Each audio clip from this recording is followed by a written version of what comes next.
Now at 4, Hurricane Ian making landfall in southwestern Florida within the last hour before churning up the east coast. Right now, the Category 4 storm is battering Florida's west coast and central areas. Thank you for joining us for the news at 4. I'm Fred Shropshire. Carolyn is on assignment.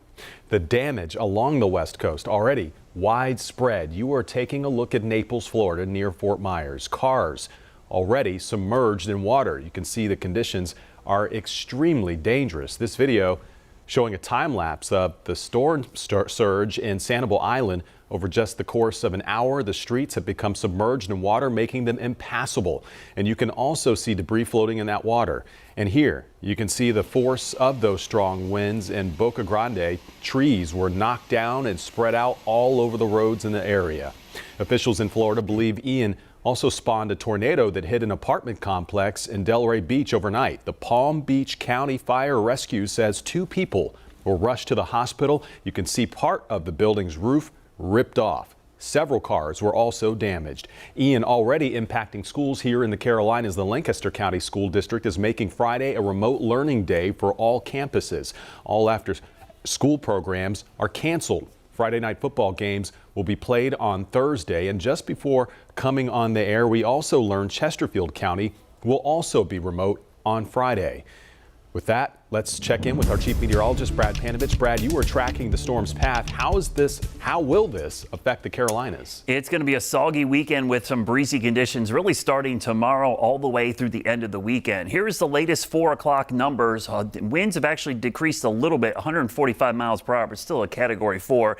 Made landfall about 50 minutes ago, almost in the exact same spot Charlie did in that location. Marks the 4th strongest hurricane to strike the state of Florida on record. Again, one of the most powerful hurricanes you're going to see hit the state of Florida. It's moving north-northeast now. It still has a well-defined eye, and it is going to cause damage all the way across parts of Florida as it continues to move off to the north and east at around 10 miles per hour. It is beginning to slow down a little bit, and that slower forward speed is going to be an issue as it begins to merge back over the east coast of Florida. You can see the overall view there pushing northeast. We'll zoom in on the eye. You can see it well defined there. There's the close-in radar imagery.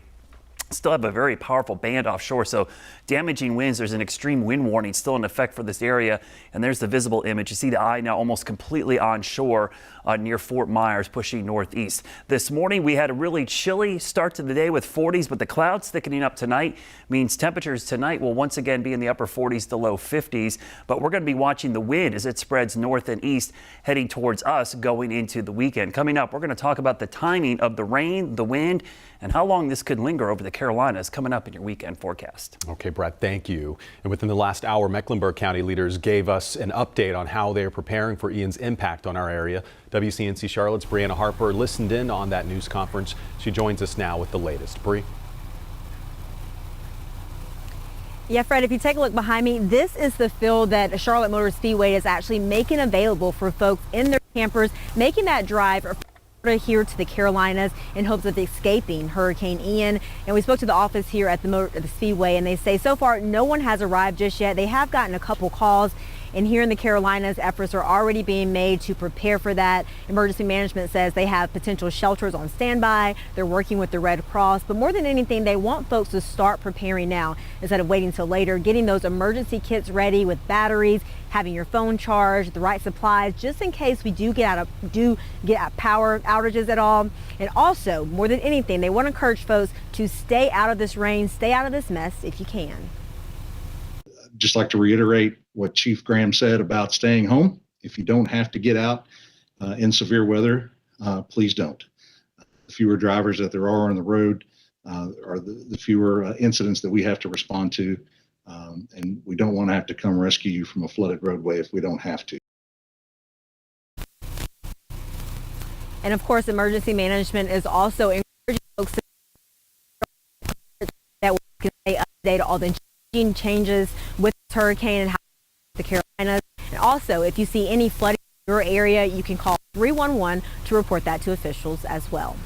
Reporting live in Concord, Briana Harper, WCNC, Charlotte. All very important to keep in mind. Thank you for that, Bree. And as Ian makes landfall in Florida, the Carolinas are facing a flood threat. Meteorologist KJ Jacobs joins us live in Charlotte with what you should prepare for this weekend. KJ.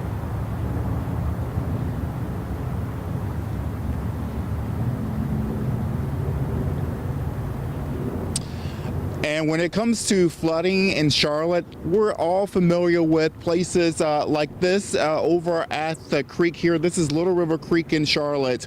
The water quickly rises when we have a heavy rain event, and once the rain stops, the water falls just as quickly. Now, this is some video of flooding on Sardis Road, and this is a familiar scene that we always see time and time again from big rain events. Because Ian is headed our way with several inches of rainfall, Charlotte-Mecklenburg Stormwater Services wants everyone to be safe and watch out for areas that are prone to flooding.